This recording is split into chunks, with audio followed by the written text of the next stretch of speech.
Eto, mainit na balita mga idol.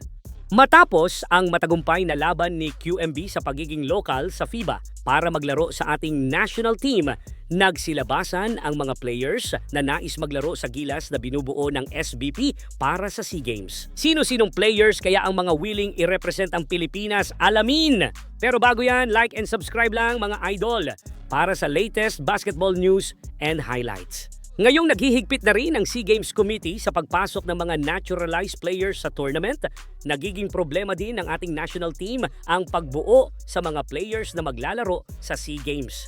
Kamakailan lang kasi ay nauna ng sinabi ni Coach Tim na hindi niya kukunin o hahawakan ang coaching job sa SEA Games kung hindi daw yung kanyang Final 12 ang maglalaro dito. Pero mabuti na lang ay ginawa na agad yan ng paraan ng SBP at si Coach Norman Black na ang itinalagang coach para sa ating Team B ng Gilas Pilipinas para sa SEA Games.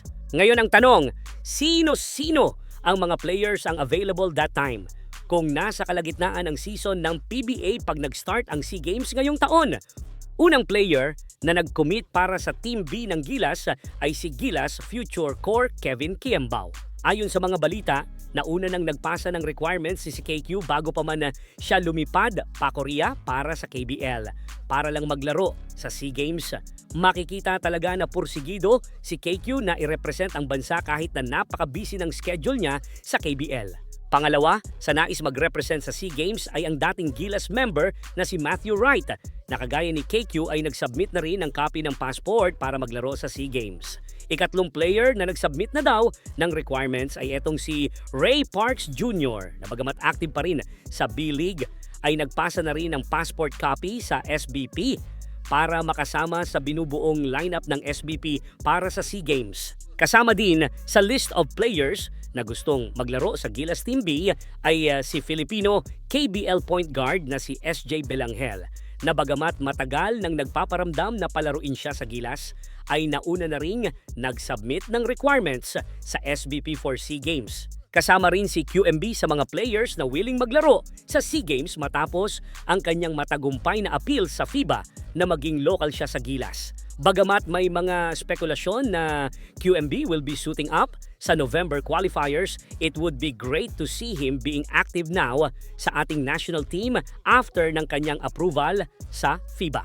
Dalawang Phil Foreign naman ang willing mag-represent sa Gilas Team B para sa SEA Games matapos nga nilang mabalitaan ang pagiging local ni QMB. At dahil magkakaiba ang kaso nila sa FIBA, maybe no passport before 16 or whatsoever, they are still willing to represent the Philippines sa mga international games. Yan ay sina Remy Martin at Kihei Clark.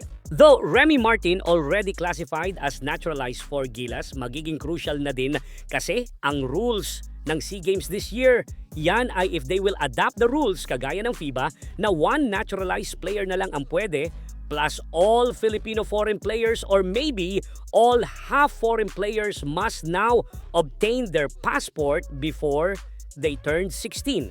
If matuloy ang rules na yan, for sure Remy Martin will not able to play for our national team. Puwera na lang kung yung dati na rules ang gagamitin, then Remy can play sa Gilas Team B. Sa kaso naman ni Kihei Clark, same din na hindi nakakuha ng passport before 16 but he can suit up sa Gilas Team B kung yung old rules ang gagamitin sa SEA Games. But if Thai committee will implement the FIBA rules, most likely Clark won't be able to play sa Gilas Team B. Para sa iyo, sinong mga players ang pwede nating ilagay sa Gilas Team B? Comment down your list mga idol.